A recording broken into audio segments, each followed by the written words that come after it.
एक गांव में मछुआरा किशोर अपने परिवार के साथ रहता था।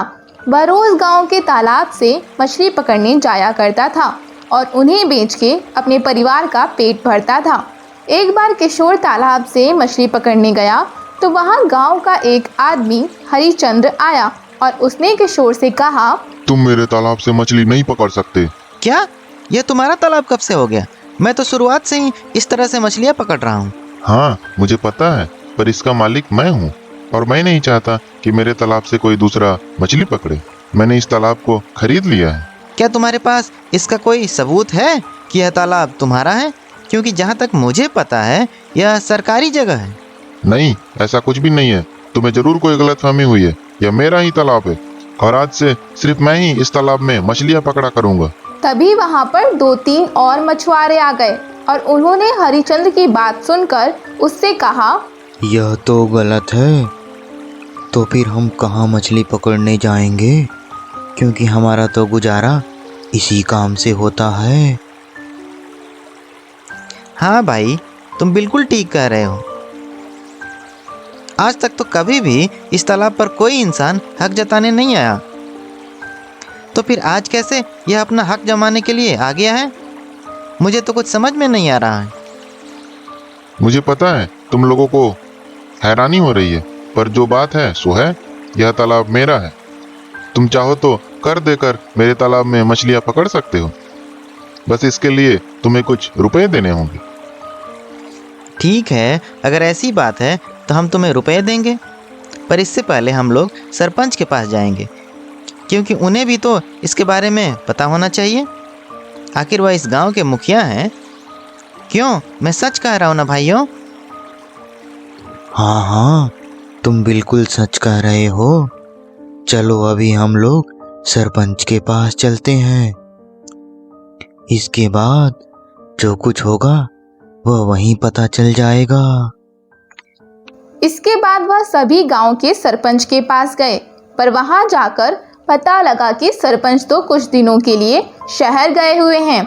यह सुनकर वह सभी बहुत ज़्यादा परेशान हो गए, क्योंकि जब तक सरपंच लौट कर नहीं आते हैं तब तक वह कुछ भी नहीं कर सकते हैं। तभी हरिचंद्र ने उन लोगों से कहा, जब तक सरपंच नहीं लौटते हैं तब तक तो तुम्हें मैं तालाब से मछलियाँ पकड़ने नहीं दूंगा, और यदि मछली चाहिए तो उसके बदले में तुमको रुपए देने होंगे। अब तुम लोग देख लो कि तुम्हें क्या करना है।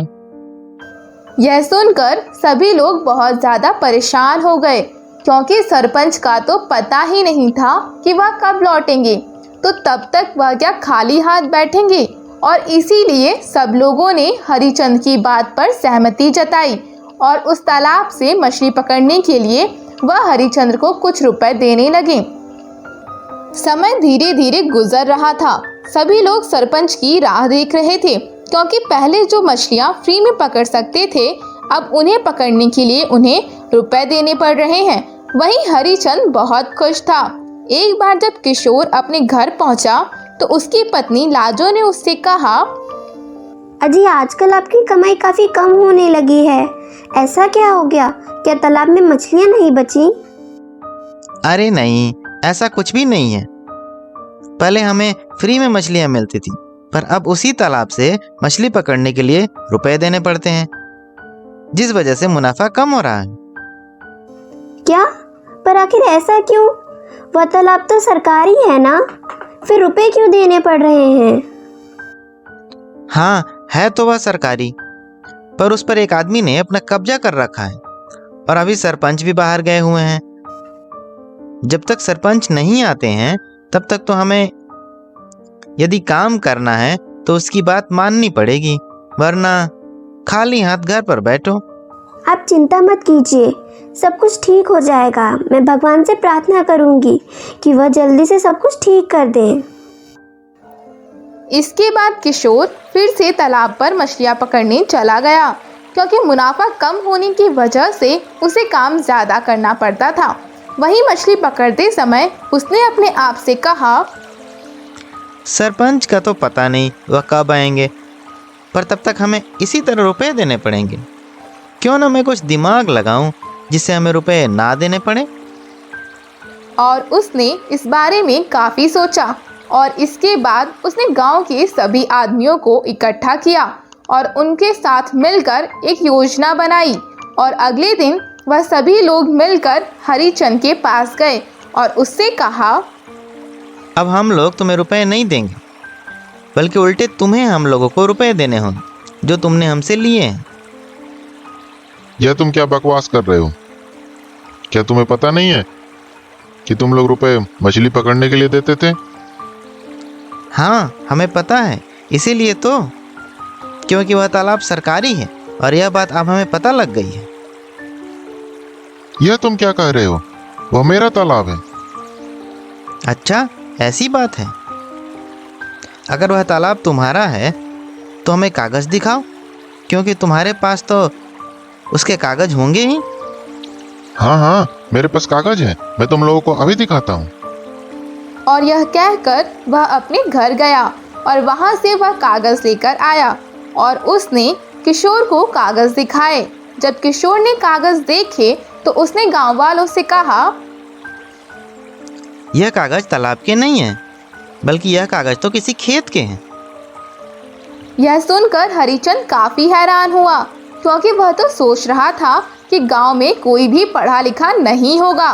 पर जब उसे पता लगा कि किशोर पढ़ा लिखा है तो वह काफी घबरा गया और उसने किशोर से कहा, हाँ हाँ, गलती से दूसरे पेपर आ गए होंगे। मैं अभी तुम लोगों को तालाब के पेपर दिखाता हूँ। और यह कहकर वह फिर से वहां से चला गया।